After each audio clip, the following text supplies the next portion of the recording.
ஸ்ரீமதே ராமானுஜாய நமக. அற்புதமான காட்டழகிய சிங்கர் சன்னதியிலே நாம் இப்பொழுது சேவித்துக் கொண்டிருக்கின்றோம். பெருமான் திருவரங்கநாதனுடைய சன்னதியினுடைய அருகாமையிலே அமைந்துள்ள அற்புதமான ஒரு சேத்திரம். லக்ஷ்மி நரசிம்மனாக அம்பெருமான் இங்கே சேவை சாதிக்கிறான். இந்த ஆலயத்திலே அற்புதமான ஒரு சம்பவம் நடைபெற்றிருந்தது. அதாவது சுவாமி ராமானுஜருடைய ராமானுஜ நூற்றந்தாதி அப்படி என்கின்ற உன்னதமான கிரந்தம் இந்த ஆலயத்திலே தான் எழுதப்பட்டதாக சொல்லப்படுகிறது.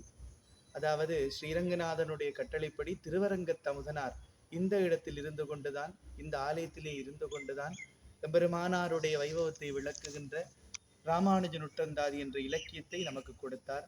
எனவே ராமானுஜ நூற்றந்தாதியை கொடுத்த அற்புதமான சேத்திரம் இந்த காட்டழகிய சிங்கர் சேத்திரம். அடியார்கள் அனைவரும் கண்டிப்பாக வர வேண்டும். காட்டழகிய சிங்கரை சேவித்து எம்பெருமானுடைய அனுகிரகத்தையும் ராமானுஜருடைய அனுகிரகத்தையும் பெறுமாறு வேண்டுகிறோம். சிங்கப்பெருமாள் திருவடிகளே சரணம்.